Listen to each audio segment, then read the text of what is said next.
Hello everyone, thank you for coming tonight. The play you're about to see was inspired by the work of the Larimer Theater Troupe. They're a Denver-based social justice arts organization, and they create what they refer to as organic theater. It's a messy, collaborative process of building theater where you try to get at the intersecting stories of everyday people. Last fall, I worked with them to help put together a play about custodial working conditions on a Denver campus. And tonight, what you're going to see is a series of intersecting stories all concerning academic labor. I know that some of you might have come here tonight about questions about our motives for putting on this performance. Questions maybe about the validity of it. And something I want to say up front is that any judgments you have of me standing here, I probably already have of myself internally. If there's one thing I've learned as an English graduate student, it's that this is how power works. We internalize it, it becomes a little loop, and it keeps us quiet. So this is what my loop looks like. Teaching is a labor of love. What kind of privileged person complains about her white-collar work? I teach a subject I love, and I care about my students. What is wrong with you? I think about my family, many of whom live in the so-called third world, and then I picture myself here working at an American university. But these internal monologues are a dead-end street. Global inequality does not justify local inequality. And the local inequality that we're talking about tonight is part of a much bigger trend. The things we're talking about are in much bigger contexts. For example, questions of work at the university are not disconnected from questions of gender. Over 2/3 of the contingent academic workforce are women. Questions of work at the university are not disconnected from questions of the environment. When I moved to Fort Collins last year, I met someone very quickly who had had to leave his position as an adjunct instructor at a local community college, not this one, because the college had drilled a fracking well on its campus because they needed the money. Questions of work at the university are not divorced from questions of learning at the university. Student debt has recently surpassed $1.4 trillion in the US. Many of our students work 30 or 40 hours a week and go to school full-time and still accumulate student debt. Something is really wrong with this, and these contexts are huge, but in our daily lives, these things tend to manifest primarily as interpersonal tension, what someone who came to another one of our performances referred to as lateral violence. So that's where we begin tonight. I'll give you an example. As we were putting this play together in the early stages, I was talking to another participant about how some of my students have strong feelings about being taught by a teaching assistant, but others were happy that I was accessible and available when many of their other professors weren't. Well, wait up. That's not a good thing. Well, what do you mean? Of course it's a good thing. Well, I mean, think about how hard our tenured track and tenured colleagues work. They've got a lot on their plate. They're stretched thin. They've got expectations regarding publication and research, administrative work, all these things that get put into this category of service. Again, they're stretched pretty thin. All right, fair enough. So I'm so busy trying to feel okay about my job that I'm complicit in saying unkind things about other people. But this is the kind of education we've begun to give each other in this performance, and this is the kind of education we want to make public tonight. And we want to invite you into it as well. So we ask that you understand our motive, which is to begin to find common cause, and to begin to lay bare the internal and interpersonal tensions that make it difficult to start these conversations. Thank you for coming, and thank you to Front Range for giving us this room. So this common cause that you heard Bonnie talk about means that tonight you'll hear stories about universities and community colleges. It also means that at the end of this performance, we're going to be asking you if you have any questions or comments about the things that you heard tonight. So all of us are standing here together to address issues of contingent labor. And contingent labor, the problem of contingent labor, is not just in academia, it's in all different work sectors. The Harvard Business Review recently said that the fastest growing segment of the work population is part-time and temporary work. Ask anyone in healthcare, automotive, industry, advertising, defense, finance, or media. Business Week magazine warns of the era of the disposable worker, an era in which the risk of the business is pushed onto employees.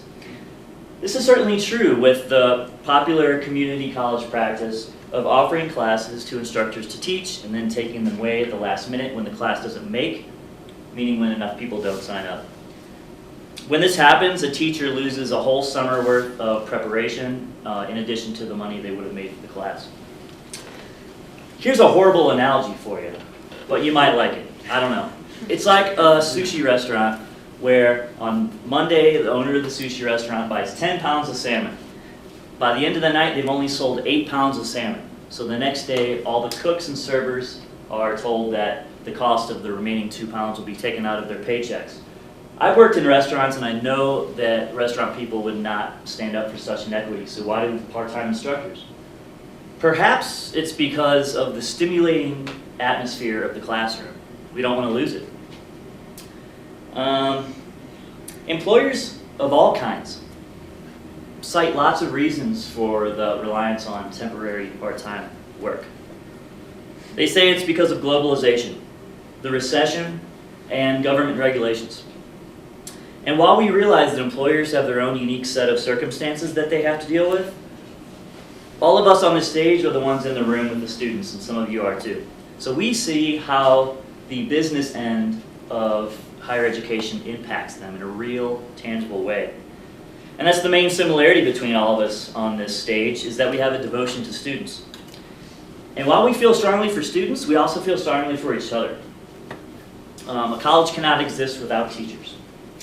So we stand up for each other across institution, across rank, and we stand up for today's American worker, and we stand up for the workers, thinkers, and citizens of tomorrow, our students.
Hi, my name is Sue Doe, and I'm a tenured professor. I have to pinch myself when I say those words, for reasons that will become clear, I think, in a few minutes. Behind me, you see a pie chart. This chart represents the employee sectors at Colorado State University. Perhaps you have a fact book, something like this, at Front Range Community College. If you do, it's very helpful so that you can see how the workforce is broken down. What I'd like for you to notice is the fairly small segment of the population that's represented by faculty in general and by tenure line faculty in particular. 16% of the faculty this year are in fact tenure line, and 10% are non-tenure line. If you look at the giant portion of the circle down at the bottom called administrative professionals, you add into that the research associates and the postdoctorates, you have a fairly large chunk. It actually amounts, if you go from special through temporary, through administrative and research associates to postdoctorates, to about 50% of that pie. All of those people are functioning essentially at will. This is important to understand because this means that all of these people could lose their job today or tomorrow for good reason, for bad reason, or for no reason. Now, you might wonder, why does this matter? What's at risk? A great number of things are at risk, but the central thing is academic freedom. Academic freedom is the opportunity that we have both in classrooms and in research situations to delve into difficult topics without fear of reprisal. If you are at will, it's always possible that you could not be invited back or that you could be dismissed tomorrow. Now, this might seem to be an argument for circling the wagons of tenure. And I know that I have some tenure track and tenured professor friends in this room. But I think if you're in this room, you understand that that's not a real logical position to take. The circumstances in higher ed today are such that it is unlikely that we will ever go back to a day when we have as large a tenure track faculty as we once did. This is because of the defunding, the public defunding of higher education, which has made us more and more reliant upon temporary faculty and temporary employees in general. The Coalition of the Academic Workforce estimates, as a matter of fact, that across the country, that today 75% of the faculty are functioning off of the tenure track. That is a complete reversal from where we were in 1975, when 75% of the faculty were in fact tenure track. Now, I mentioned that I pinch myself when I say that I'm tenured. That's because for 25 years I was off the tenure track. It's nothing short of a miracle. And I know that I represent less than 1% of faculty who are off the tenure track for that long and ever have any hope of being on the tenure track. What I want to say, though, about my colleagues who are off the tenure track and are part of my generation is this. We didn't go looking for this problem. We didn't imagine that we would be the solution to the defunding situation that's going on around the country. We didn't imagine that we would be secured as a convenient workforce. So when the blame game is being played, people should be very careful about not blaming my generation of older adjuncts who are in fact finding themselves in a situation that is untenable but also virtually impossible to get out of. Now, you probably know the metaphor of the frog who finds himself in the pot of boiling water, and the temperature of the water goes up so slowly that the frog doesn't sense that he's in danger and therefore is not able to jump out of that boiling pot. That's very similar to what happened to my generation of non-tenure track faculty. We found ourselves in that circumstance and we were unable to get out. I'm happy to report that you're surrounded today with these actors, these contingent faculty, and yes, graduate teaching assistants are contingent faculty, you're surrounded by the next generation. They know better. They will not be frogs who are unable to jump out of the pot. And I'm happy to join them tonight in common cause.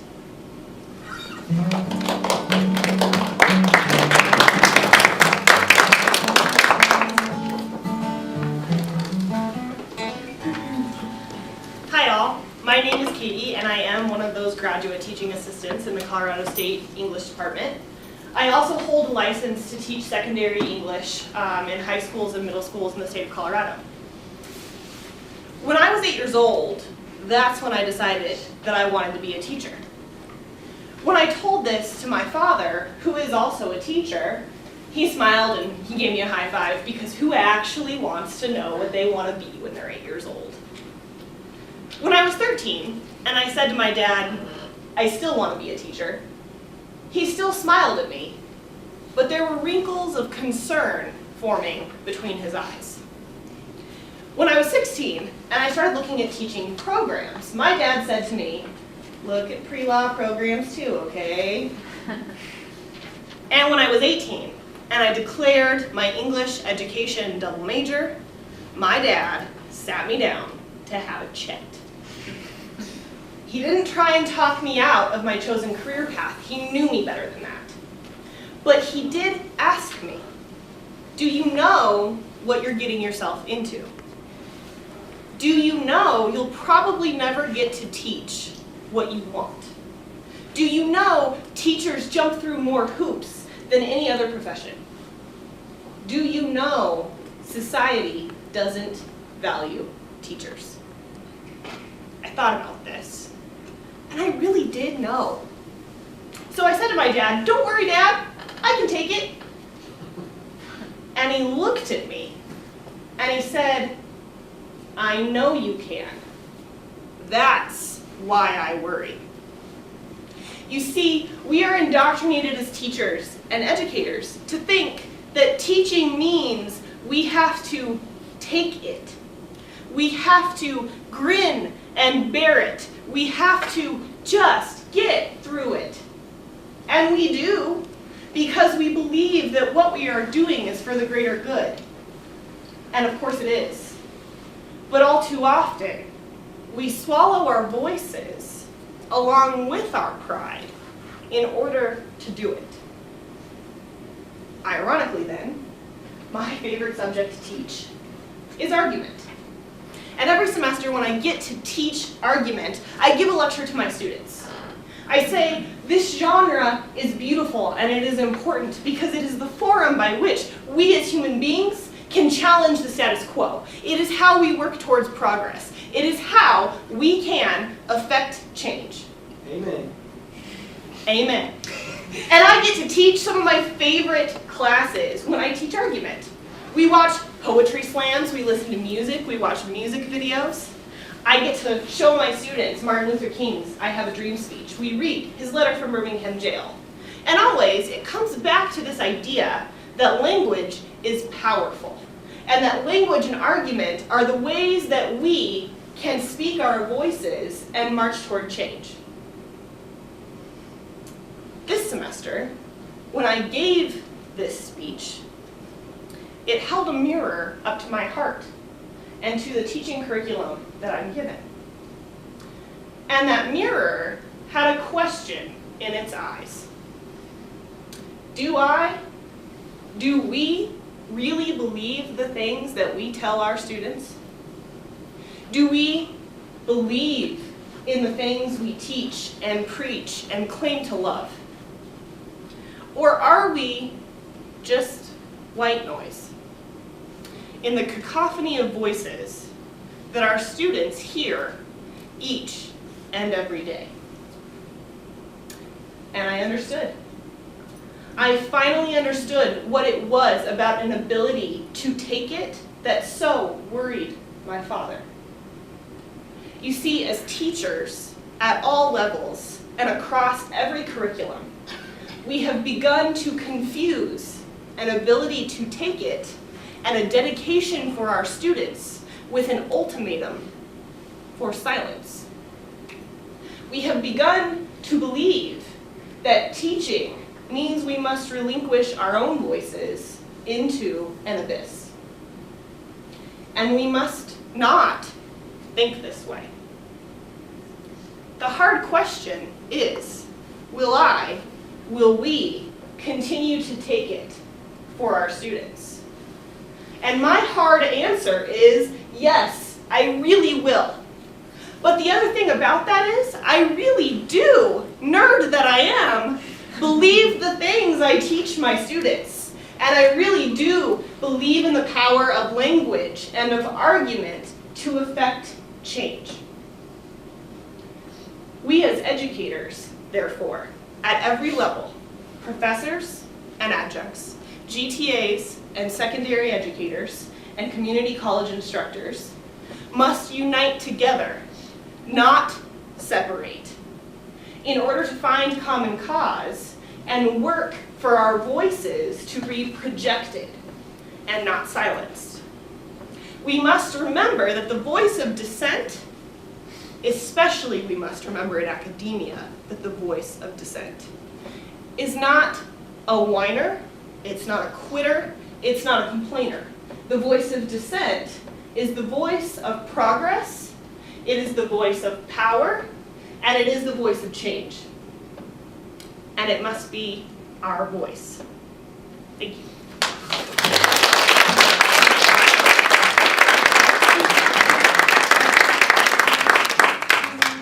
This is a poem called Cooking and Selling Myth with a Y.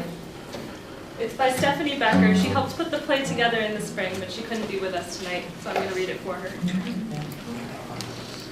Sometimes it feels like working in a factory, shaping beautiful souls and differently made minds into commodities, stamping them with barcode stickers and corporate jargon and sending them down the assembly line. Sometimes it feels like trying to grow flowers in concrete, knowing that if some little green leaves peek up between the cracks, someone will pluck them up and sell them for Mother's Day with an inspirational quote and a card attached. Sometimes it feels like customer service, handing over the product while they pay the fees with a fake smile, looking into their eyebrows instead of into their eyes. Sometimes it feels real, when they challenge you and you grin conspiratorially, yes, please subvert this. But sometimes it feels like the work is unhealthy. Sometimes it feels like we're cooking and selling myth, a compelling narrative that's apt to explode at any moment. The myth is about working hard and a 9-to-5 job and keeping your head down and being content. We tell them to throw away everything that they know about themselves and the wild joy of being human to get another hit of this story. And here's the truth, I'm hooked too. I don't know what else to do and I don't want to do anything else. I keep telling myself that I'll get into a rhythm. I'll get into a rhythm and that these few quiet, dangerous moments of questioning are enough.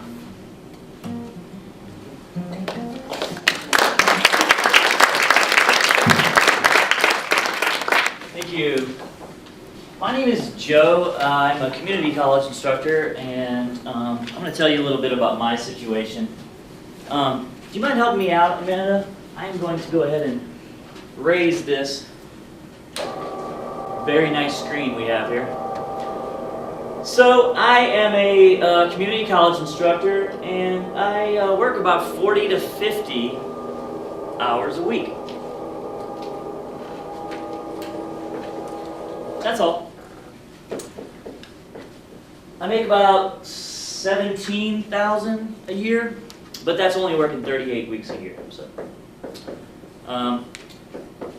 if you do the math, yeah, only working 38 weeks a year. 38 weeks a year. If you do the math with that, that comes out to be about $7 an hour.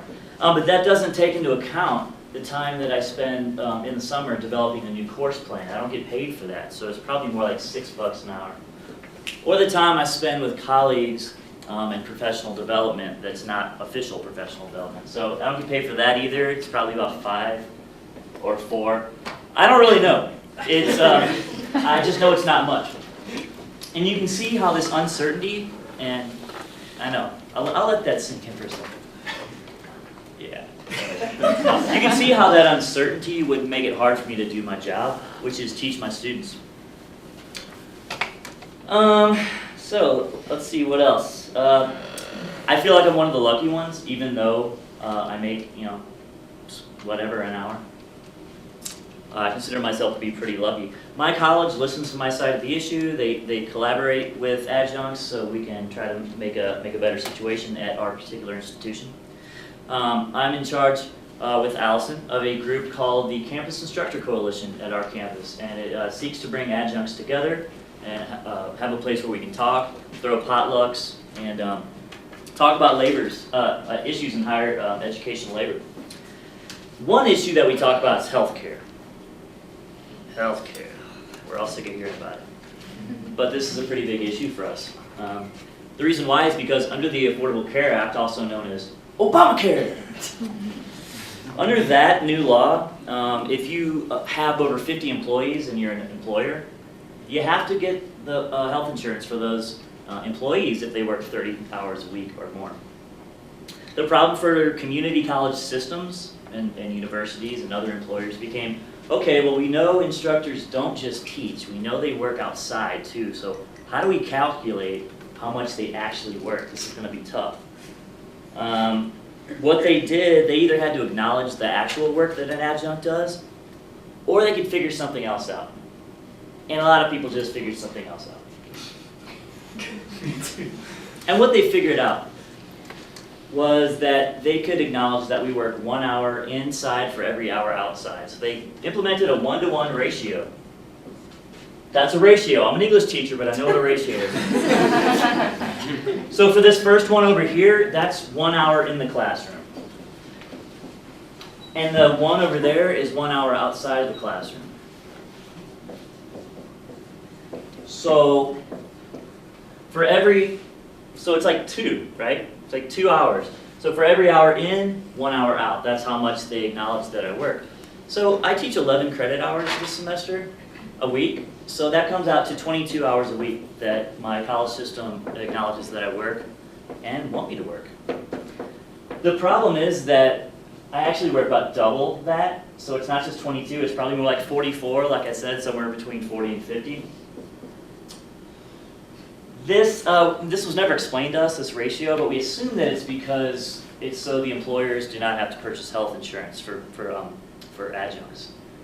But it's my belief and many other people's belief that this ratio is a concrete example of adjuncts not being valued for the work they do. Yeah, but with a 1-to-1 weight ratio, I don't get my teaching load cut. If the system had a more accurate representation, like 1-to-2 or even 1-to-3, I'd only be given 2 to 3 classes, which would kind of suck for me because that would be less time inside of the classroom, and I'd have to get my pay cut. But then you don't get health insurance. But I have health insurance. I just want to keep teaching, so 1-to-1 works well for me. It's really not an issue. It's an issue for the students, actually. Oh, what about students? I'm a student.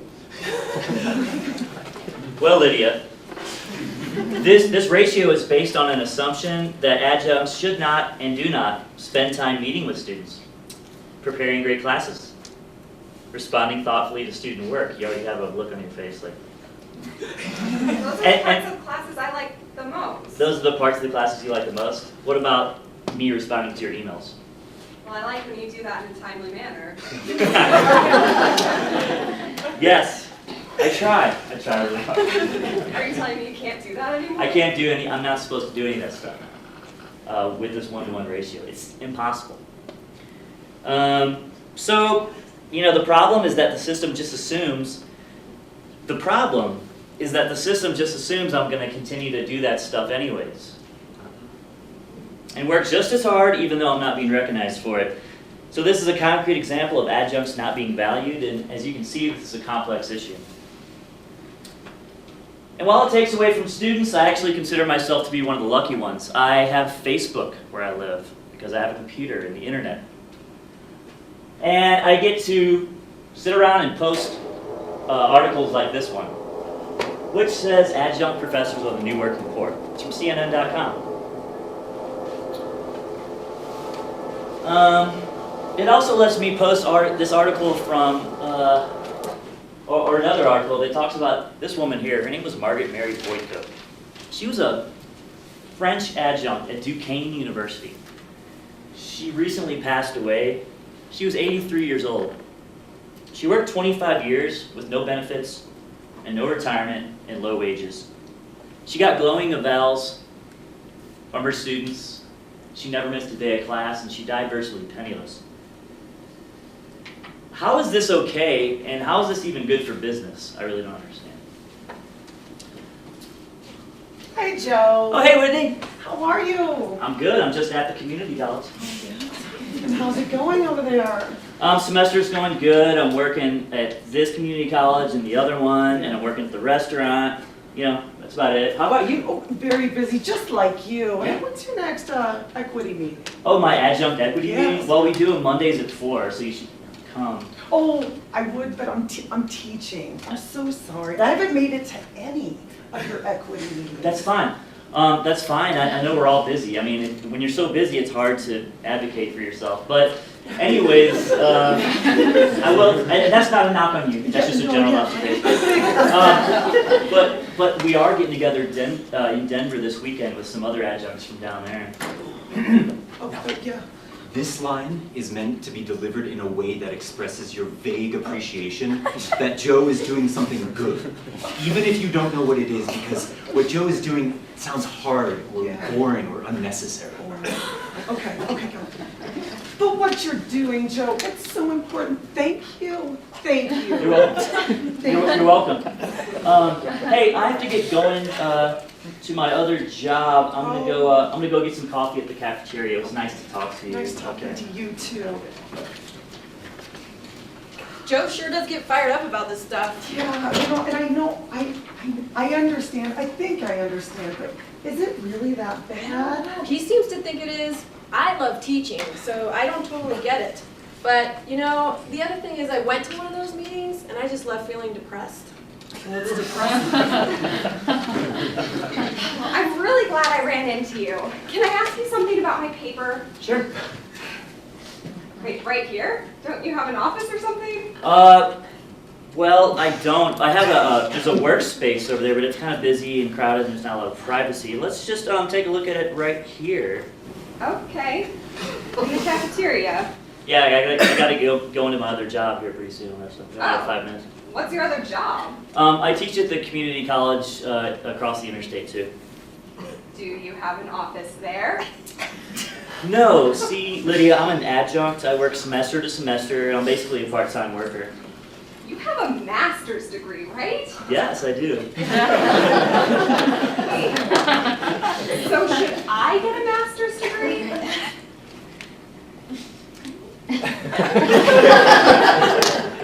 Let's take a look at that paper. You know what? You've got to get going. I'll just see you in class tomorrow. Have a good day. Oh, wait, could I put it in your mailbox? I don't have a mailbox.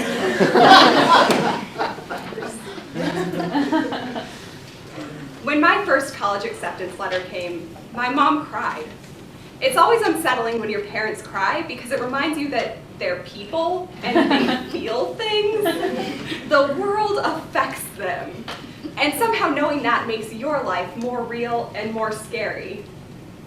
My mom didn't get to go to a university. She always took night classes at community colleges, but she was trying to make ends meet by working 3 jobs while raising 4 kids, mostly on her own. As I stood there watching my mom cry while I held my acceptance letter, I understood that the world is real and scary, but that this letter was giving me a chance at a better life. I told my mom I was going to be an English major. I said, I'm so good at this and I love this. I want to do this always. I want to teach kids to love this the way I love it. So I planned my future. If I worked really hard, I could get my bachelor's degree in 3 years, my master's in 2, then a PhD and job security. If I just followed this plan, I could have that dream life where you can afford to buy groceries and turn on the heat. No way! I know. I have lofty aspirations. And I was on the right track. I got my bachelor's degree in 3 years. My mom cried through my entire graduation. I know this because my sister kept texting me, Did you know that mom is a person? The world is real and scary. After the ceremony, my mom was waiting for me with a potted plant. See, cut flowers are pretty, but they're an impractical waste of money. A potted plant is an investment. It has a future. Now, I know that as an English major, I have a specialized interest in symbolism and metaphor, but I just don't think it's a coincidence that after my very first week of graduate school, that potted plant died. It was after that first week, just about a year ago, when I realized that my plan wasn't going to work. I could get a PhD, but that didn't mean I would have job security. I could try to become a professor, but that didn't mean I would have the warm house, full pantry dream life. I would have the same kind of low-income dead ends my mom faced. And I didn't know how to tell her that. The first time I saw my mom after I'd started graduate school, she was looking at me with all of this hopeful excitement, and she said, "Have you thought about PhD programs?" The way she was looking at me then, I finally understood Old Yeller.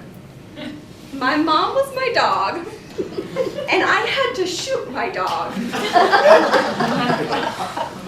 I had to tell my mom that going to a university, going to graduate school, hadn't actually changed my prospects. When she cried that time, it was different. It was defeated. And my world had never seemed so real and so scary. My mom was crying, and she looked at me and said, "All I have ever wanted is for you to have the life that I didn't." This summer I read Gone with the Wind, which is 1,000 pages of Scarlett O'Hara's life falling apart. But Scarlett gets through all 1,000 pages by saying, "Fiddle-dee-dee, I'll think about that tomorrow." I like that approach. Because thinking about all of this hurts. What if poverty is a thing you don't get out of? What if all of your potted plants die and you have to shoot your dog too? What if I am 22 and out of ideas? Well, fiddle-dee-dee, I'll think about that tomorrow. But the thing about Gone with the Wind is that, spoiler alert, Scarlett O'Hara's life never gets better. That book ends with Rhett Butler slamming the door and saying, "My dear, I don't give a damn." The difference is that, for us, my dear, we do give a damn. Fiddle-dee-dee.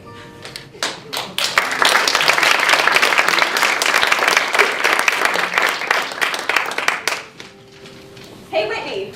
Yeah. Did you know that I love Saturday Night Live? Yeah, I think I've heard you say this before. So I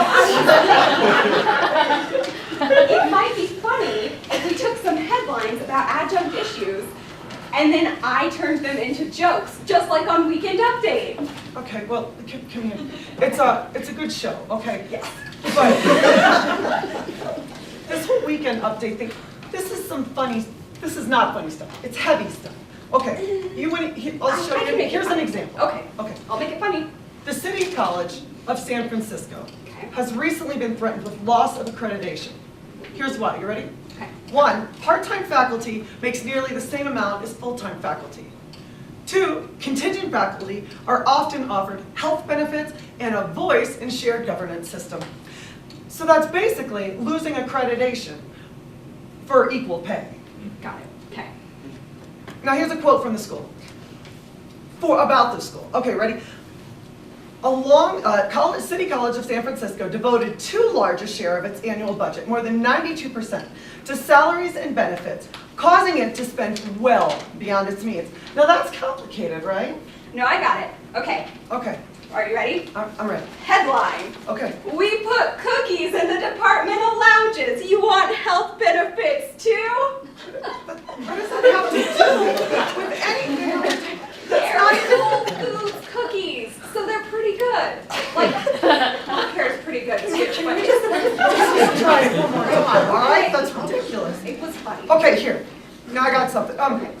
Headline. Listen to this. There's a report on this study by the Coalition of the Academic Workforce. It's grim. Grim.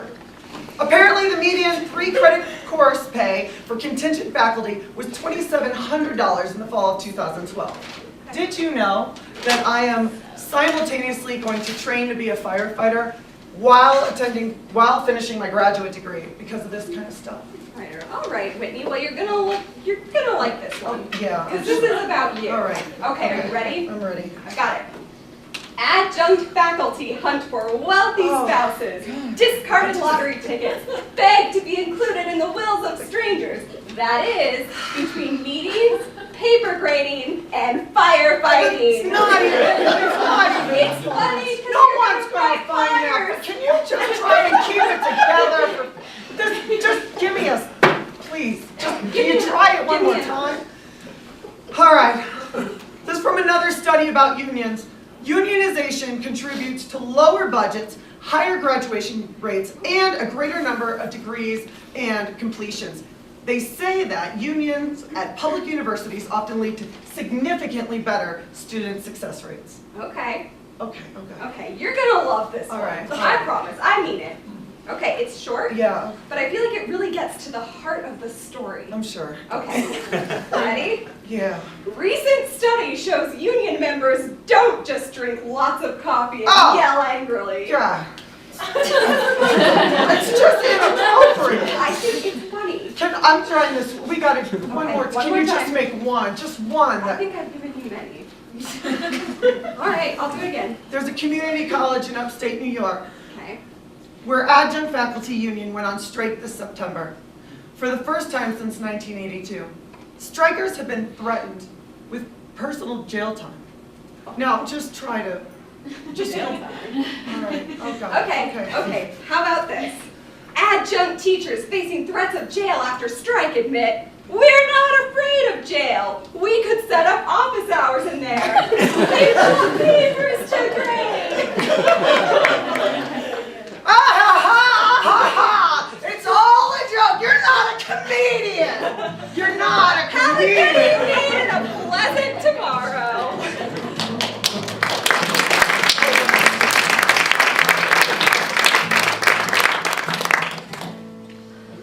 Okay, so it's hard to be put in the spot because that's so hilarious, but I'm going to try to follow it up. So the courses that I teach are concerned with social justice, and that is why I'm here.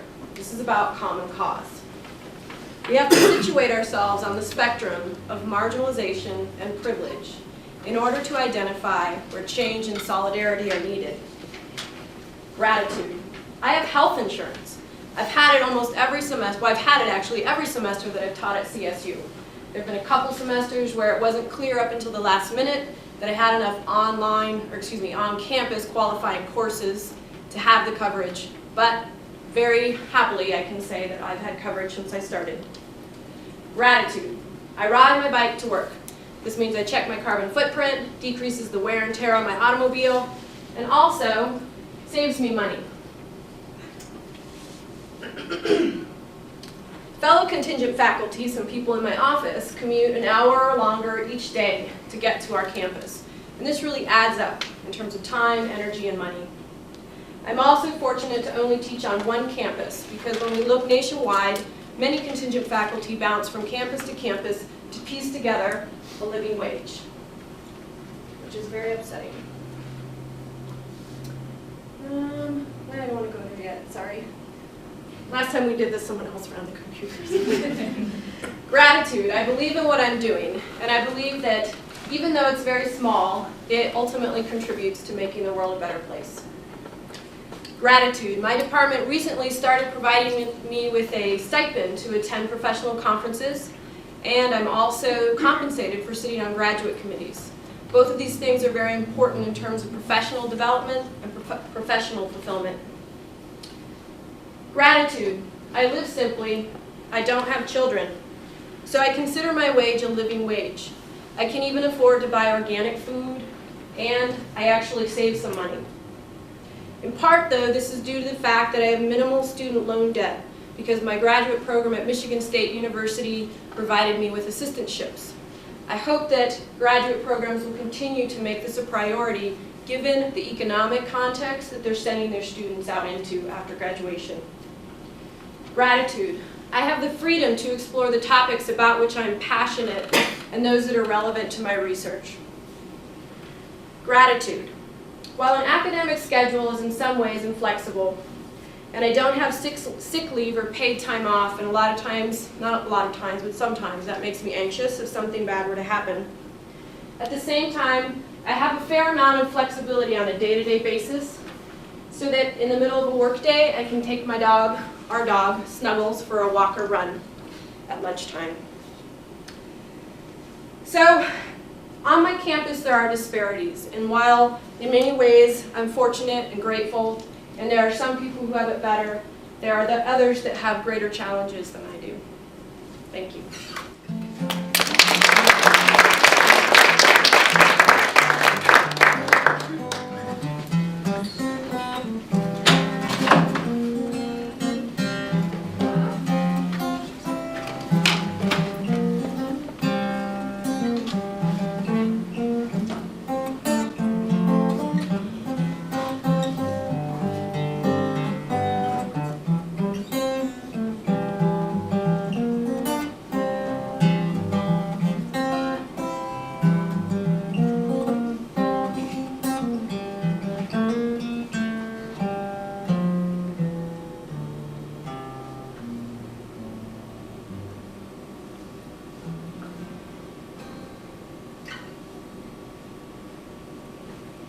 I recently saw this infographic posted online by a friend of mine, and it started this internal debate that, in all honesty, I have pretty much weekly, sometimes more often.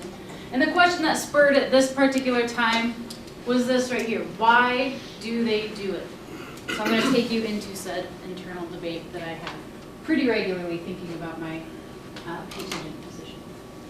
Why do they do it?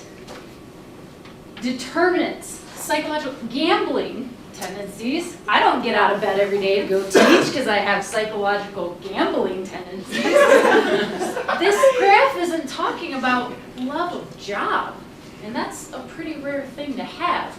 So this doesn't seem to get at why I teach. But I can't ignore the numbers. And if I remove some of that emotional connection of loving my job, I don't get paid much. Work a lot. I reapply for my job every year. But I'm passionate. I get to teach argument and literature. I also don't think it's really that bad, especially if I compare it to, the pay of some other institutions for adjuncts, or if I look at the workload that some high school teachers have that's even heftier than mine. Yeah, but pairing my situation with an even worse situation that's also incredibly problematic doesn't actually give a logical reason for why my situation's okay. I teach argument. I know better. I can't grow complacent in a position where I realize I had to earn a master's degree in order to obtain it. I work 60 hours a week, but I don't have job security, and I have what the U.S. Bureau of Labor Statistics qualifies as an income, as a low-income position. What would I change? Would I give teaching up? What else would I do? I've tried other jobs. I don't love them. I'm not happy with those. But I can't ignore that I get hired one academic year at a time. That means that there are 3 months out of every year that I don't have a guaranteed income. To make ends meet, I often have to pick up jobs that I don't love in order to pay the bills. Well, maybe I don't qualify the beauty of a job or the value of a position by mere economics. Maybe I don't reduce the value of my job to money, job security. I read Thoreau. I am enlightened. I can rise above these arguments, and I can look at the values, the fact that I get to impact my students' lives, and I can live humbly and stuff. But I also have to look at the cost of living here in Fort Collins. My husband and I are planning on starting a family. I have to be conscious that there are very real costs that I have to deal with. And I can't really picture myself going and talking to the dentist about my kid's braces someday, let them know I'm gonna have a little problem with that bill, but I'm enlightened. But by the time I'm shopping for dentists, do you shop for dentists? By the time that I am talking to dentists about kids' braces bills, I'm not gonna be in the same position I'm in now. I mean, that's down the road, I'm not gonna be here. I am ambitious, that's true, but over the last couple of years, I started to realize that there isn't really a lot of change that I can have in an adjunct position. Is there a pay scale where the more years of experience and expertise I have in my subject area, I get paid more? No, there's not a pay scale for experience. Can I kind of shift over to tenure track after a while, after I've kind of proven myself? Well, no, I can't. I could maybe get a PhD and increase my prospects, but actually there are several people in my very department that have PhDs that are in the same boat I am.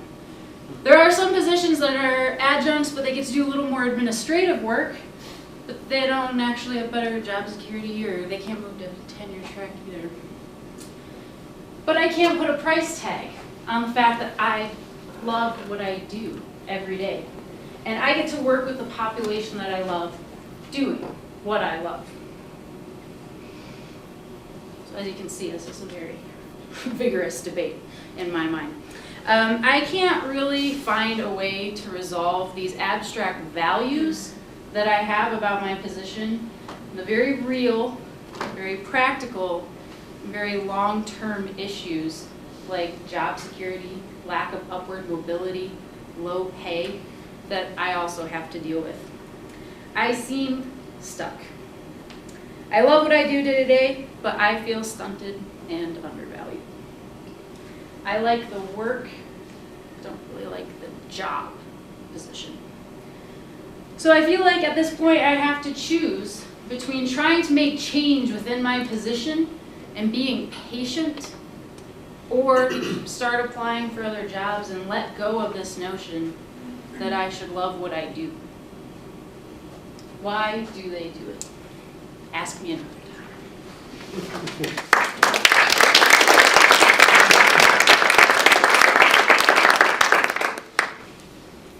This is my time as an adjunct distilled into a few rhyming verses. Been debating how over the top to go with this one. Oh, so hard to reflect on my time as adjunct. The dreadful sight of a sanity weary, nearly defunct. But surely I must add something to this choir. And so came this poem to speak of conditions, tragic and dire. How long would you commute to teach a class? Would you travel by train, by car, perhaps a wagon hitched to an ass? And how much pay would be too little? $1 or $2 as you stand before your students and play your fiddle? And as the sun goes down, you count your psychic wage. After all, who needs health insurance at your ripe young age? Oh, you love your craft, no one denies. But who benefits, I ask, from the surplus your cheap labor buys? We are going to think about who has been involved in the efforts that you see today, the fact that we have a number of people here talking about these issues, the fact that we have a university president at Colorado State University who has declared his devotion and effort towards this very issue. How did we get to this moment? We want to take this opportunity to say that it did not happen magically. And we want to apply a very important academic principle, and that is the principle of attribution. We want to cite our APA? sources. MLA, Chicago. MLA, APA, Chicago, what's your preference? In any case, you are about to see a number of names that will appear on your overhead here. If you do not recognize these names, it is your responsibility to write them down. These are the people who have been working behind the scenes to make these things happen. If by chance you see yourself listed, you are excused from this exam, but you are not excused from public humiliation.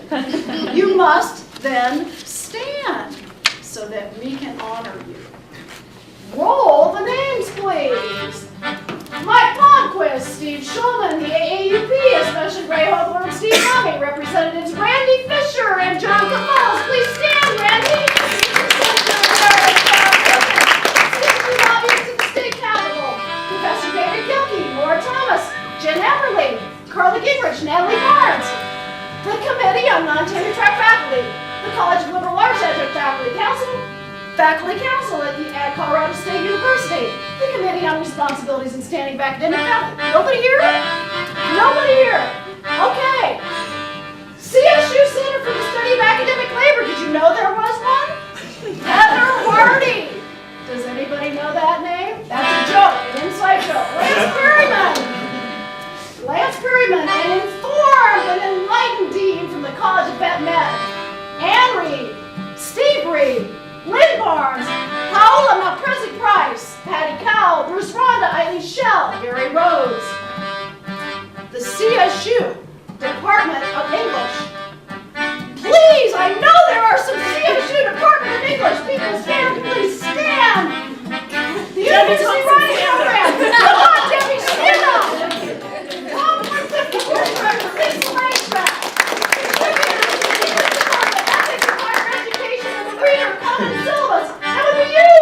And somebody else. The CSU Organization of Graduate Student Writers.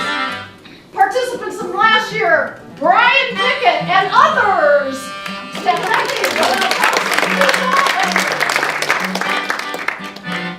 Technical support and comic artist Jesse Incovetto. Don Aron, CU. Suzanne Hudson, CU. Joe Schicky, Front Range Community College.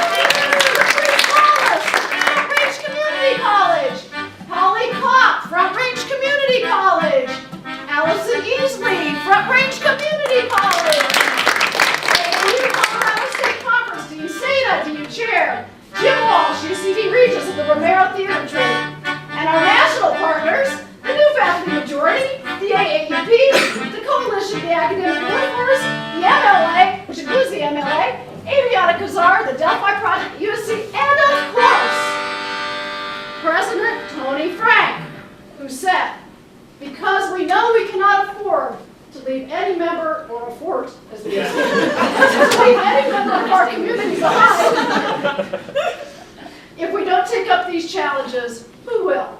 If we don't take them up now, when will we? Thank you, Tony.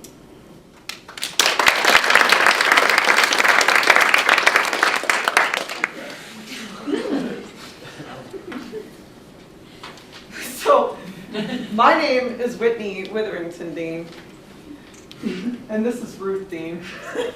My uncle Byron, he called the Deans a different breed of dog, to which Mimi would scoff, and with the slow draw of Kentucky dripping off her mouth would say, "We're just right." She was Mimi to me, Ruth Harris Dean on paper, Miss Dean to dozens of children, I mean more than dozens and dozens of children in Lexington, Lake, and Hillsborough County in Florida. She was baby Ruth to her kin, and that Dean woman to dozens of exasperated secretaries behind the desks of county hall, Congress, and education boards. She was indeed a different breed of dog. Where I'm from, if you don't like something, you write a letter. If no one responds to your letter, you make a phone call. If no one responds to your phone call, you just walk down there for a little conversation. And not ranting, but just a little conversation that no one's having yet. But ain't it so strange that something as simple as conversation can be so damn hard to start? As a kid, I watched Mimi spearhead a protest against Lake County School Board for their decision to terminate a long-term principal. The newspapers quoted her as saying, "We, the children and staff, know Principal Treadwell expected us to be all we were meant to be and not content with anything less." Now, that's a notion I don't often consider, that my well-being, that my state of mind is contingent upon my capacity to do what I'm meant to do, to be what I'm designed to be, this preacher's mouth, this hyperactivity with the world. That is what, there's a personality, there's something that I was geared to do. Another time, a newspaper quoted Mimi as saying she wanted to redesign the local education system to provide equal education for each and every child. She wanted tax incentive reductions for volunteer tutors, because to Mimi this wasn't just a school issue, this was an entire community's responsibility. Now, Ruth Harris Dean passed away last month at the age of 93. In her garage were several wooden trunks, the bottoms of which had begun to rot in the humid southern climate.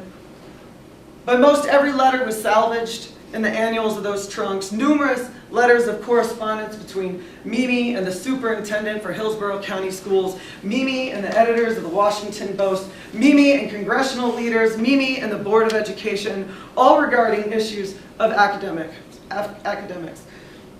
And I suspect just by reading her letters, I'm somehow stepping into those conversations Mimi was having 60 years ago.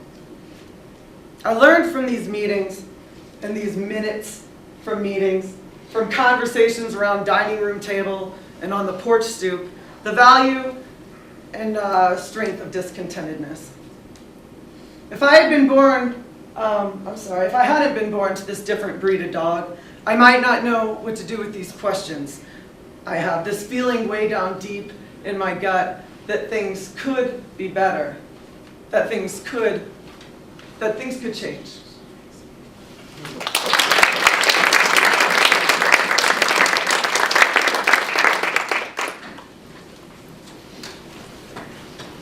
Hi everyone, my name is Megan and I'm a grad student at CSU.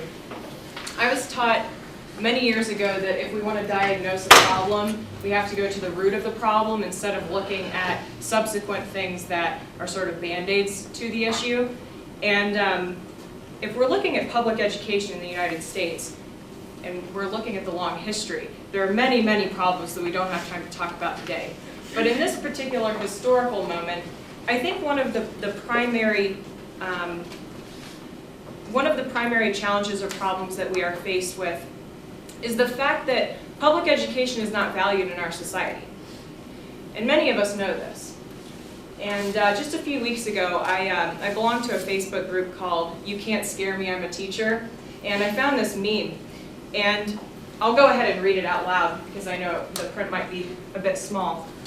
But in this meme, there's a woman in a limo driving by, and there are these two basketball players. And one basketball player says to the other one, "Well, there goes another teacher who makes $10 million a year. Meanwhile, I'm working my butt off playing professional hoops, and I can barely pay rent." And I just thought this was so poignant because this is precisely, I think, one of the biggest problems that we have in public education today and in our society. It's a value thing. It's a value issue. And when I found this meme, there was a caption that accompanied it that one of the admins of the group had posted, and the caption said, "Priorities, America, priorities." And then she also posted a comment below that I thought was really poignant that said, "I've been saying for years that this country does not value education.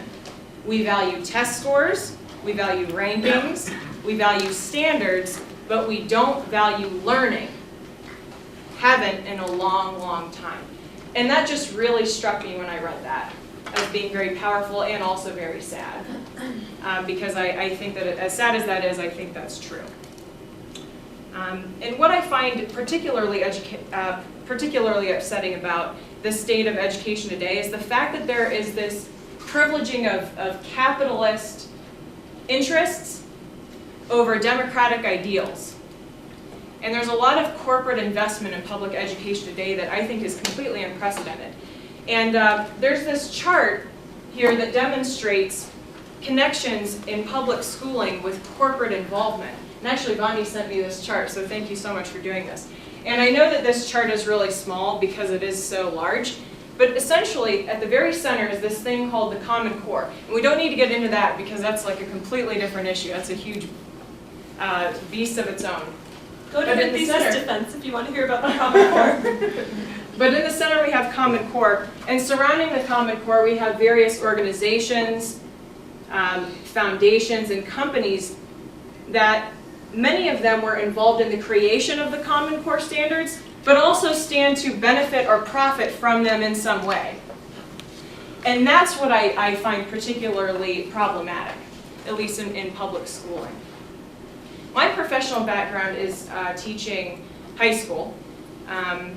And I was having a conversation with one of my former colleagues a couple of years ago, and I think we were lamenting standardized tests or something. And she had been teaching for several decades, and she said, when I began my career, teaching was about creating informed, well-rounded citizens. And nowadays, teaching is pumping out efficient workers. And it was interesting to me that she expressed that sentiment, and that's also something that I've heard from other people as well. And I think she's right. For all of us who will be teaching in this Common Core era, whether it's in schools or in higher ed, good luck to all of us, because I think we're going to need it. And then the last thing that I would like to share is, since I've been at grad school, I think that I've noticed a bit of like a rift or a disconnect, and I don't really want to use words that are that strong between K-12 and higher ed. And an example of this is I went to a conference last spring. This was a Writing Center conference, and one adjunct instructor likened high school teachers to babysitters. That was literally the word she used. And actually, Lydia and one of my other classmates, they were sitting on either side of me at this conference, and their reaction was pretty much like, because it was just so absurd, and we couldn't believe that she said that. And if that's really a general sentiment among higher ed instructors, then what I'm about to propose, that ain't going to work. But what I am recommending or suggesting is that teachers at all levels, K through 12 and higher ed, form an alliance to combat inequities in public education. There are over 3 million public school teachers in the US today, and I think there's about half that amount in higher ed. And if you combine forces, I think we would be incredibly, incredibly powerful. There is something that we have in common. Even though K-12 and higher ed are different systems, they are completely different. One thing that we have in common is we care deeply about our students, and we want what is in their best interests, ultimately. We just don't want that to happen at the expense of us.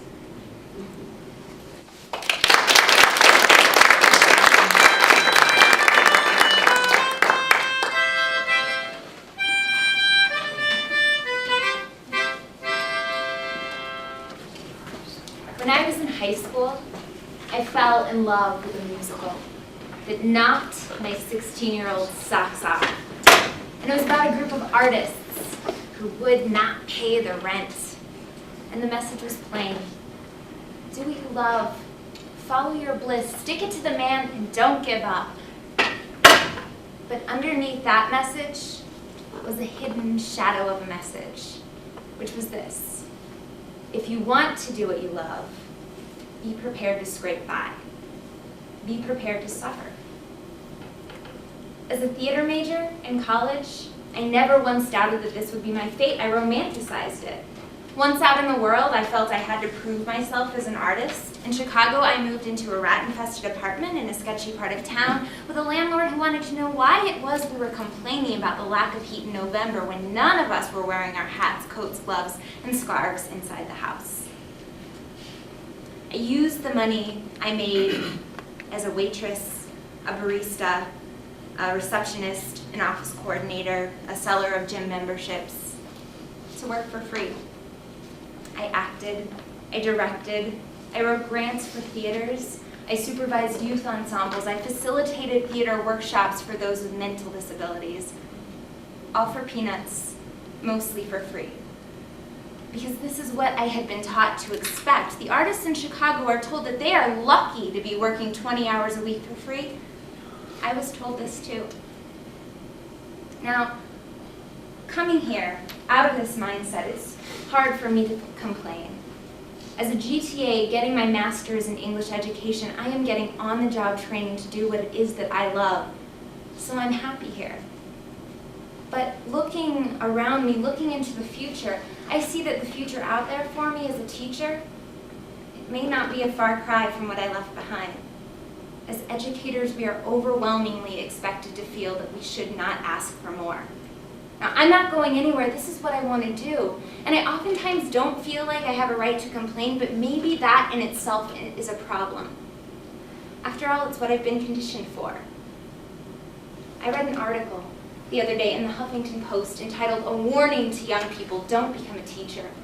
The author says, after all, where else can I make $37,000 a year after 14 years of experience and have people tell me how greedy I am? What is it about our society that tells us again and again, if you want to do something good, if you want to do something meaningful, be prepared to be overworked and underappreciated? We tell our artists, our teachers, our activists, ourselves these things. We believe it. I'm not going anywhere, but I think we should be asking these questions. I think we should be wondering, when did we give up our voices? When did we let someone else tell us what we're worth? I'm not going anywhere, but I think about all of the people who might have been able to give something back if the system had been a little bit different, and that seems to me to be a problem. A big problem. This isn't about me, because I'm not going anywhere. This is us trying to figure out a way to move collectively into a better future.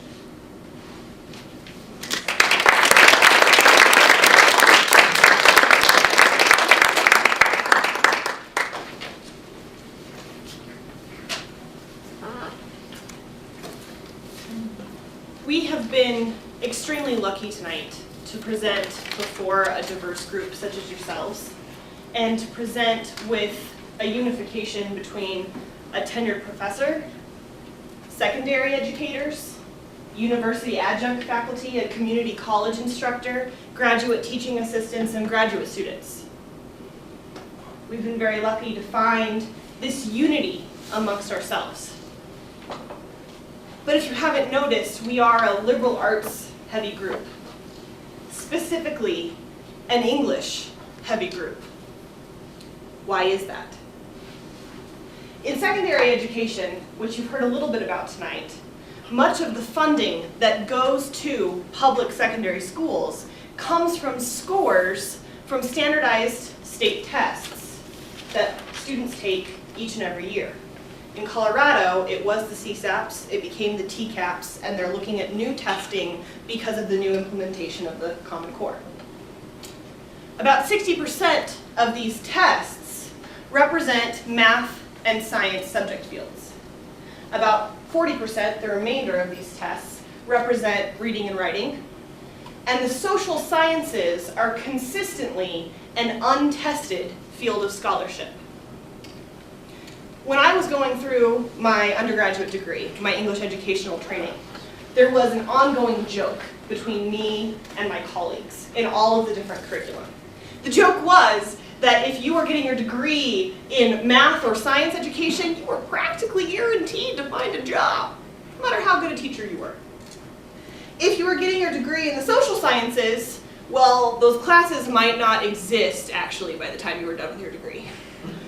And if you were getting your degree in English education, you'd probably be okay, because as the sole remaining teachers of the liberal arts, you would now be responsible for teaching those subjects like government, history, and speech that no longer existed in classes of their own.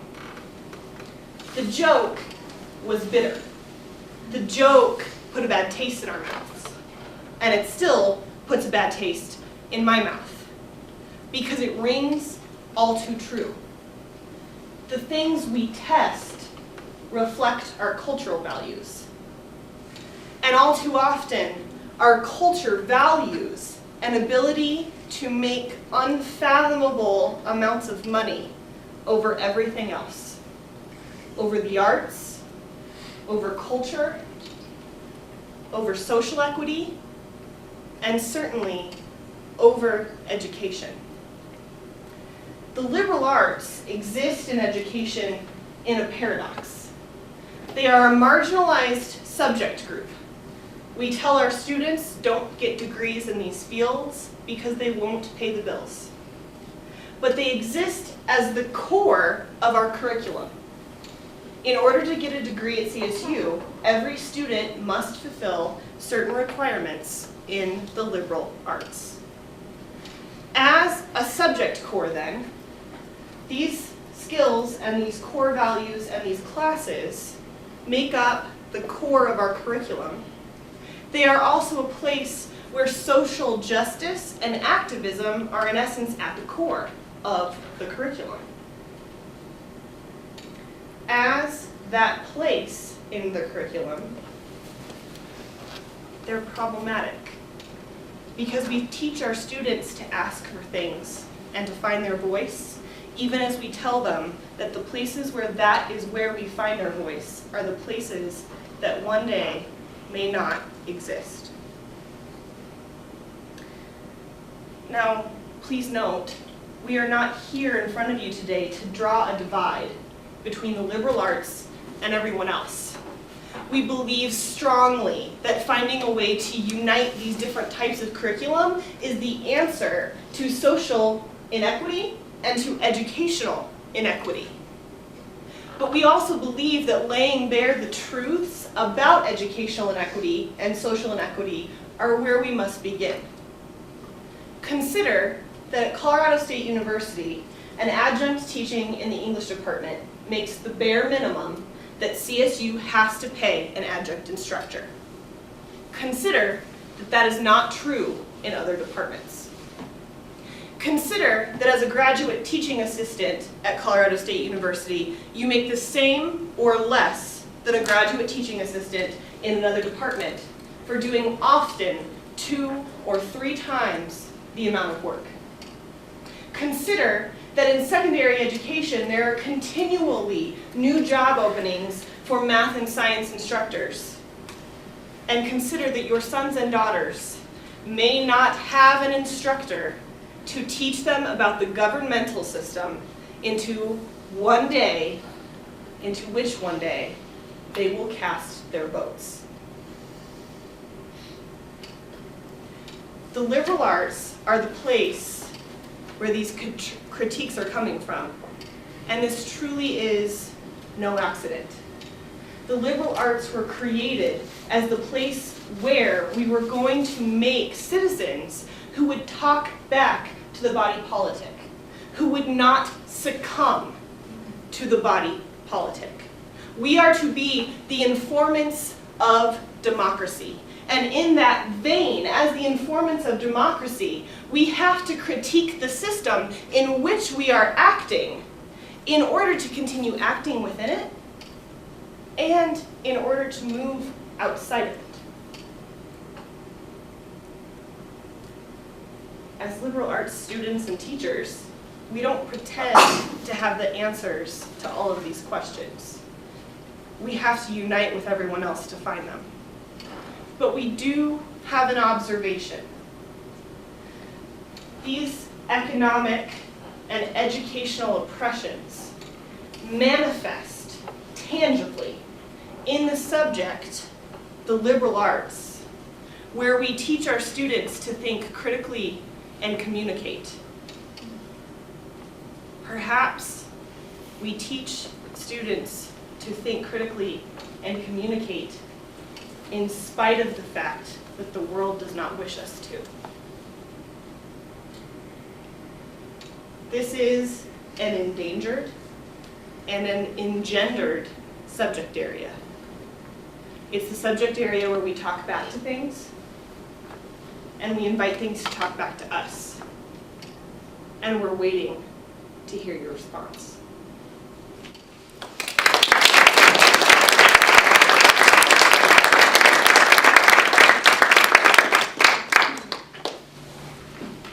So you've heard a few things tonight. about labors of love. And so we want to begin our conclusion in this way, by urging you to really examine the labor of love. In fact, I want to gouge you a little bit on this. And I'll begin with myself. Many years ago, when I was in fact off the tenure track and having children, there were no parental leave programs at all. I know that in many cases there are none today. But back in those days, when I had my first child, during finals week, the hospital staff was kind enough to roll a typewriter up to my hospital bed so that I could type up the review sheet for the final exam. And I took that newborn with me to the final, because there was no arrangement for such things. About 7 years later, when I had my third and final child, things had changed. Things had gotten a little bit better. I gave birth on a Wednesday and was back to work on a Friday. But I had Thursday. When I told my dean that I would need a day or two off, he said, "Why do you girls work so hard?" He wasn't asking me because he wanted to provide me with help. He was asking me because he was wondering why I was working at all. Now, I want to say that, to gouge myself a little bit, that I participated in that. I was complicit in my own exploitation because I did it. I took it. And I performed. It occurs to me that we can examine our own complicity. We can ask ourselves how we can contribute to these issues on a day-to-day basis. In what ways do we turn our heads and say, I can do that, I can take it, rather than examining it, standing up to it. There's something called psychic income. Brian alluded to it in his Seussian poem. Eileen Schell has theorized that many of us undertake this endeavor, this employment situation, because we derive so much from the pure pleasure of being in the classroom. We have to ask whether that is sufficient compensation, and whether in our agreement to such a compensation, whether we are contributing to the exploitation of others. By the same token, now that I'm on the tenure track, I know that I am complicit in entirely different ways. I am not, nor is any tenured faculty member, an autonomous academic. We function in dependencies. We depend upon the labor of others. And I would argue that everybody in the room is dependent upon somebody and somebody else's labor. Now, we can see that as a division, or we could see this as common cause. And I would argue that there are a great many things that we share. As has been alluded to many times tonight, we share a concern for students. We share a concern for critical thinking. We share a concern for academic freedom and the ability to entertain unpopular ideas. We share a concern for continuous development. We want to continue to learn and become better and become more. And finally, we share a concern about the pace of our lives. Because, as has been alluded to tonight, we're all working very hard. We don't mind working hard, but we want to work fair. There's a notion called op-tempo, operations tempo. It's used sometimes in the military. I come from a military family. And the idea of op-tempo is that As you prepare for war, the operations tempo increases. It gets faster and faster and harder as you prepare. As I look around me in the academic setting, it seems to me that across rank, whether tenured or untenured, whether community college or four-year university, whether high school or college, the pace continues to accelerate. The op tempo continues to accelerate. We share this. And we can get behind it as an idea that we want to confront. Now, having said that, there are many things that stand in our way. What are they?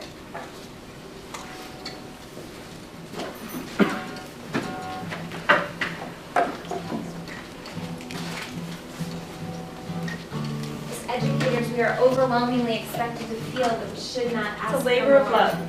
It's a labor of love. I'll just think It's a about it labor of love. tomorrow. I feel stuck. It's just a conversation that no one's having yet. No sick leave or paid time off. No As sick leave or educators, paid we are time off. overwhelmingly Just expected a to feel conversation. that we I should earned my not tenure. ask for more. I earned my tenure. I earned my tenure. I earned my tenure. I earned it. Not going anywhere. This must be our voice. Because we give a damn. The discontentedness. To lay bare the reasons it's hard to start these conversations. Strong alliances can affect meaningful change. I feel stuck.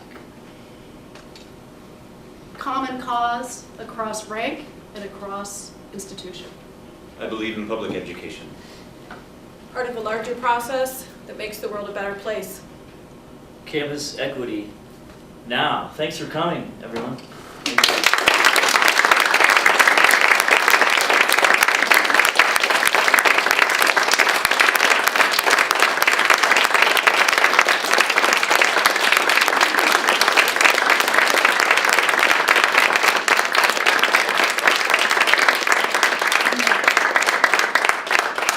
So this is our common cause and yours, and to finish the play, we need to hear from you. So at this point in the evening, we turn over the floor for questions, comments, things you like, things we missed, anything you'd like. How you doing? My name is Corey.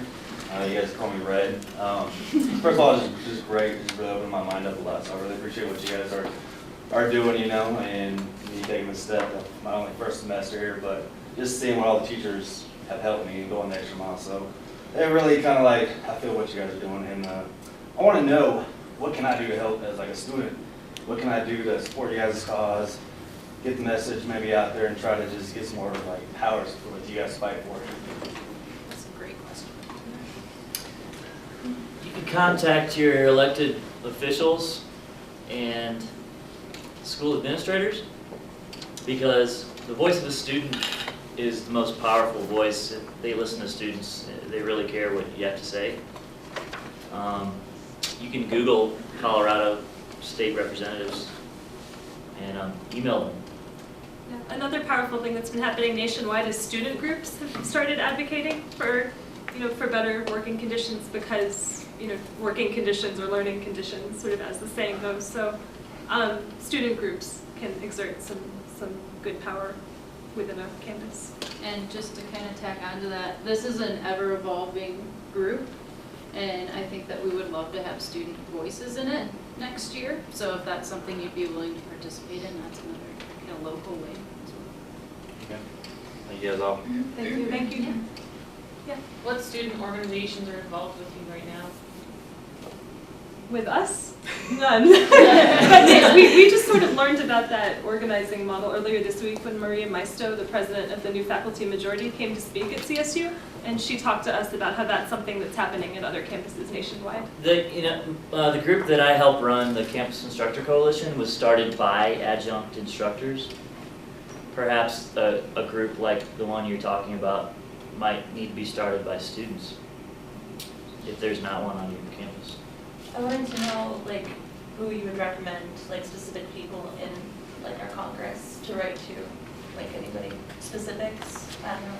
Like, We have Representative Randy Fisher sitting right here. This is a great place to start. And we also have a sign-up sheet in the back, and if you're interested in more information, please sign it on the way out and leave your email, and we'll get in touch with ways that There's you two can right here as involve. well. I know a professor that wears his name tag like vertical rather than like across his chest. I was just kind of wondering, you guys are considered teachers, correct? And like across community campus. Yeah. Yeah. Those of us who teach, and yeah. Okay, I mean, I guess what I'm asking is like that's what you are called, or like that's what you call yourself. There's lots of different names for us. I was wondering if maybe like I wanted to like unify in some sense and like maybe say like we're professors. Higher educators. Actually, professors is good, you know, even at the, we basically are professors, you know? Yeah. We're doing I'm the same like job. shocked. That was fantastic, by the way. That performance was really like heart touching. Like not only just that, but like yeah. Sorry. Thank you. Like everybody's experience as well. Like thank you for voicing your experience. Because I didn't actually know that you guys were like suffering. And we are.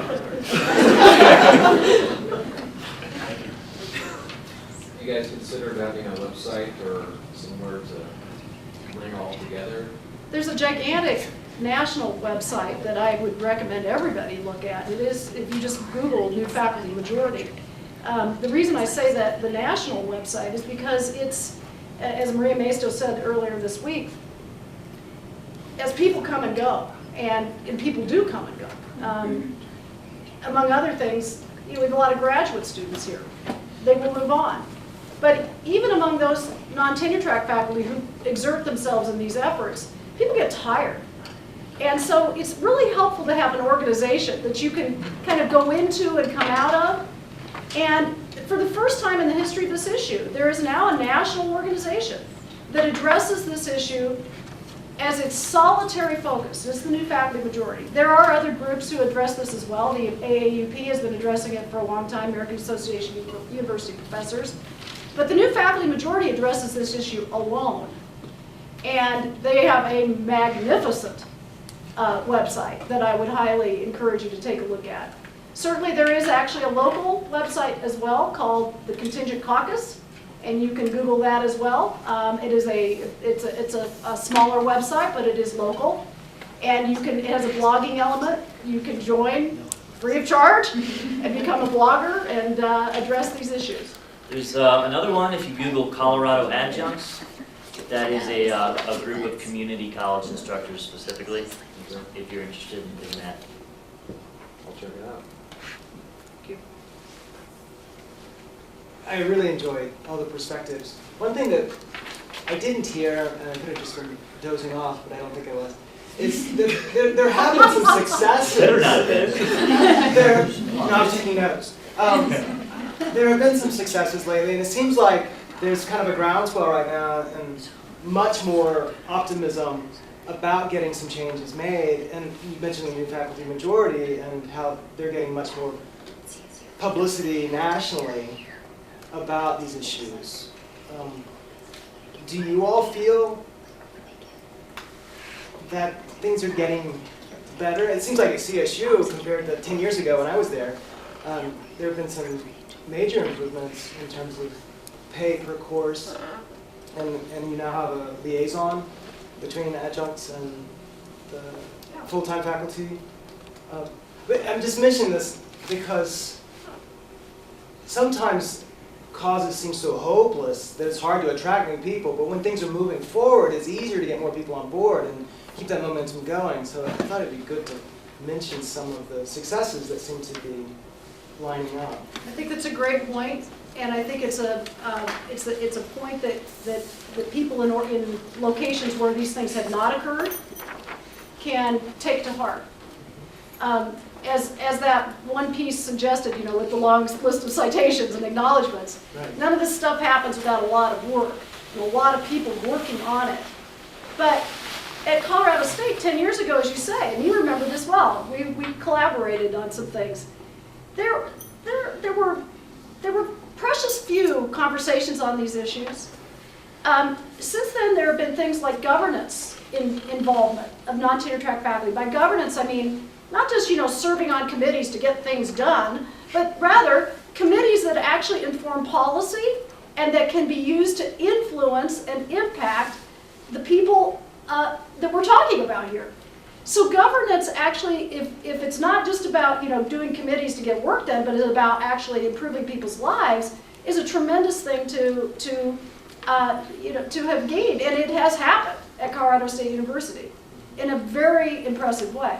It has to be said that at CSU, if you're half-time, you're going to get benefits. I mean, this is huge.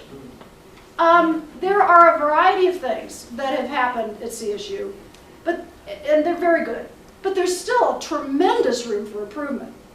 And it also stands to reason that there are reasons why this is suddenly, front and center and now a mainstream interest. One should ask that question. Why is that? Why is this suddenly a popular area of interest, even among administrators, when just a year or two ago it was still something that was kept in the closet? It's worth critically examining that question. And I think if we dig a little bit, we can probably figure it out. But it certainly has something to do with the readjustment of the faculty demographic. And when you get to a certain center of gravity, you're going to have to start answering people who now are beginning to look more and more like a majority faculty. At CSU, non-tenure track faculty as of this year are 38% of the faculty. 38%. That has been steadily growing over the years. Well, you can understand why those of us who are on the tenure track might be a tad concerned about this. It's not because we don't like non-tenure track faculty, it's because there is something tremendously at risk here. And if we are embracing institutionally non-tenure track faculty to the exclusion of tenure, or preferring it over tenure, we have a whole nother set of problems. So I think, yeah, we made enormous improvements, things that every institution can learn from, but I also think we've got some real issues we're going to have to continue to look at. Thanks.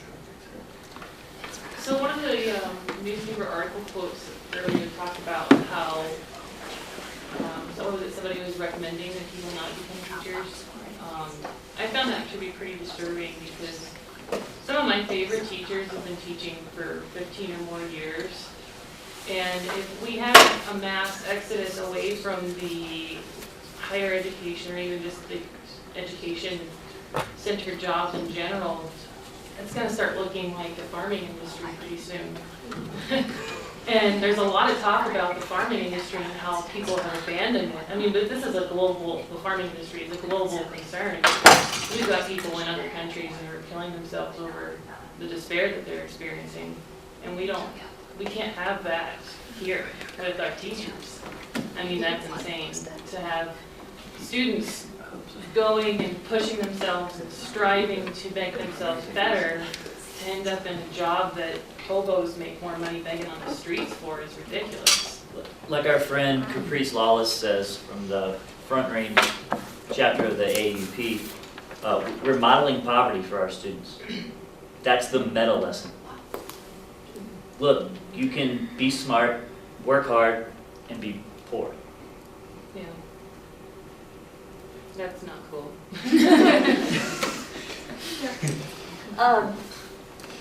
First of all, I thought the play was wonderful. It was just great. I heard so much good stuff.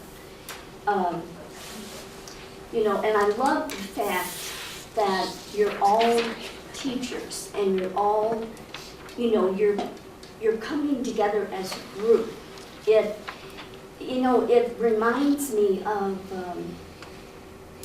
when Martin Luther King made amazing changes for people of color because no one understood people of color like a person of color. And it made all the difference in the world. And, I know that there were people of color that sat back and didn't get involved because they made good salaries, they were comfortable, life was good for them, but he stood up for the people of color that were being,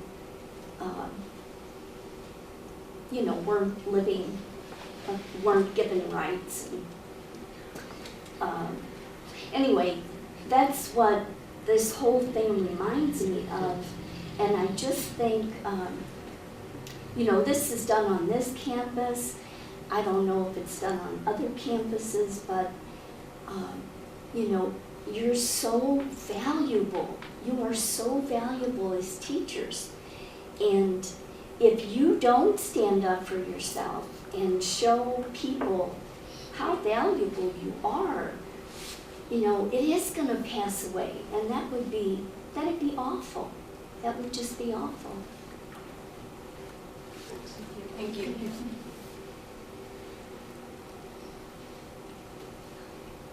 Talking about taking away classes that talk about how the government is run is scary to me. That really, I think that is like also one of the worst things that can happen, because, I don't know, for all the reasons you were saying, but I'm an international health graduate student, and we talk all the time about, there are like 4 or 5 things that directly link to how many years you live, and education is like right there every time. And so even aside from the point of living standards and loving what you do and all, just simply living to a certain amount of years, like it all comes back to education being one of them. So Does it decrease the years or? Yeah. grad school. No, it definitely increases. Yeah. But even from that standpoint, it's kind of amazing how education it makes you live longer. So. I think you guys did adjunct in was it spring semester? Is that right? And it was great. And you guys went down. Is it the Capitol? Where did you go after that? Did you perform someplace else? No, that's just my imagine. Oh, that's my fantasy, my dream. So then my question is, where do you guys go from here? Fall semester. It'd be great question, a great problem to collaborate on right now. Where could we go from here? Campus Equity Week was this week. This was our big shebang at the end of it. What do we do now? Poetry slams? Yeah. Brian's also a speaker. That's all I got. I don't know. What about Capitol Hill? Well, I was going to say that I was wondering if you'd be willing to come down and perform this for a group of state legislators, if I could get them all seated long enough in one place. You might have to shorten it a little. Yeah, I think that would be excellent. And I wonder if you'd be willing to do a reprise for that sometime or next. Love to check our schedule. Let's check our calendar. That sounds like an amazing opportunity. Thank you. That would be great. Yeah, that's I also think that it's really important that you do this for students. Like, I'm so glad I saw this, because when I look at the amount of money I am paying just for a semester and seeing where it's not going, and seeing the links between, the education I'm getting and why certain things might be falling through loops, why teachers might be exhausted, and why I just was telling Amanda that this teacher didn't email me back, and who knows how much work she has. So just seeing those links is really important for me as a student, and I'm sure a lot of other students do. Thank you. I don't know, maybe I'm crazy. I don't know. I was just thinking maybe looking at budgets. I don't know, just getting facts as clear as possible, maybe. I'm not sure exactly where one or all would go about. No, some of us are involved in that work, on committees or in student groups and stuff. Can you tell me a little bit more about it? And Maybe so, you're going to fulfill, Oh, well, I mean, more just like, cataloging hours, pushing for changes, using that empirical data, because that's really important in those arguments. But I think one of the things that we've talked a lot about, and Sue, you might want to speak to this, is the value of different types of argument, and this being sort of one that is rare in that it doesn't have to stand entirely on numbers, and that we have room to share stories. So, but yeah, what's interesting is that to find out how to bring those two worlds together would be really important, I think. Yeah, I was just maybe thinking like a anchor point, like somewhere to like begin to like. Yeah. I guess that would be cool, like. Yeah, we actually do a lot of that. A lot of the numbers are public, and the economic argument is one of the arguments. Other arguments are the moral arguments. Good luck with that one.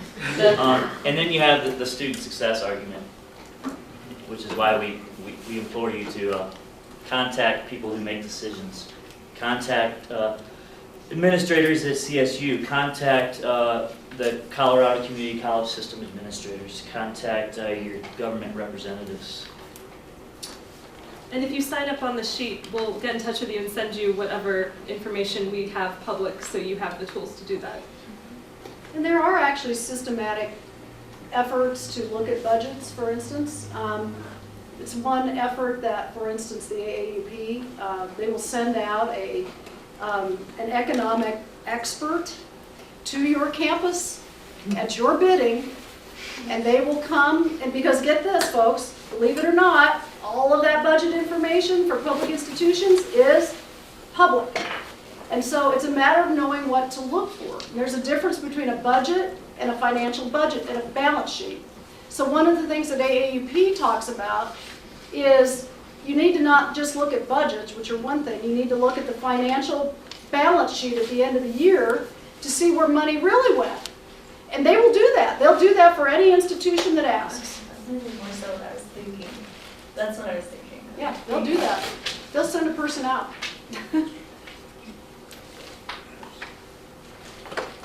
I've got two questions. The one-to-one ratio, was that done at the state level, the institution level? It was a CCCS decision. CCCS is a state board who decided that for us. And there was no opportunity, there was no like venue for adjunct to be included in that conversation at all? It's my belief that they have one adjunct representative on the state board. My other question is that I'm a staff member over at CSU, and I know at Tony Frank's fall address this year, his charge was to improve the campus environment for adjunct faculty. And so I was wondering if there's a campus equity week at CSU, and if what the venues are going to be to get. It just happened. It was this week. It's the same week. At CSU as well. Yeah. We did this on Monday at CSU. I saw nothing about it, but maybe I'm not looking in the right places. It's interesting. I came all the way over here for this. Yeah. This play was performed Monday night at the Tilt Building. Okay. Maria Maisto, the president of New Faculty Majority, did a 2-hour colloquium on Tuesday with many upper administrators present, as well as a variety of other folks. There was a chalking event yesterday, and so these things that you see posted, and we encourage you to go around and look. Students from Art 100 were engaged in learning about public art and spent about a week learning about public art mechanisms, and then they went out onto the free speech area at the plaza and performed public art in the name of academic freedom. And so they took their creations and they put them also on these pieces of butcher block paper so that they could be transported. And then subsequently, a few English classes came in and wrote responses to their public art statements. So what you see around you here are a number of the large pieces, which are the public art statements, and then the responses are the other pieces that you see. So that occurred yesterday. And I do have to say I'm really sorry about the invisibility, because we did have posters that presumably were plastered everywhere, and they magically disappeared. So there were a lot of posters, but we've seen very few of them ourselves. Right, and I apologize for not knowing that. That's okay. Now I know that maybe this time next year, it'll expect us to be okay. Yes. But I actually work in the Division of Student Affairs, and I think if that collaboration, if that sort of collaboration hasn't happened, I think that the Division of Student Affairs and Student Services is a really good ally. I work with students every day that have glowing things to say about the adjunct faculty that they have teaching them. So I see every day the important work that you do. And you're an administrative professional then? Yes, ma'am. Okay, so you are also an at-will And I employee. learned today that I could. Yes.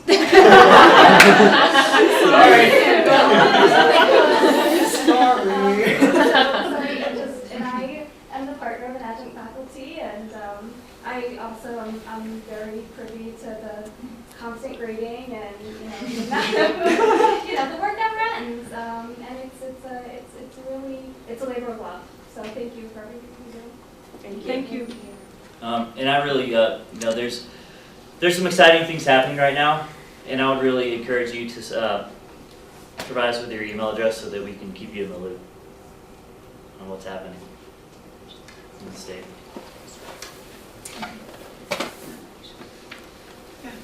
I noticed this was being taped. Will that video be made public or available? Ultimately, we hope that at least parts of it will. Yeah, we need to edit it a little bit at first, and then we hope we'll be able to make at least scenes from the play publicly available. Okay. I know there's a lot of full-time faculty that would really like to see it. Okay, great. We'd like to thank our cinematographer as well. Thank you. Thank you. All right, any more questions? We'll be hanging out if you guys have any more. Thank you so much for coming. Thank you for coming.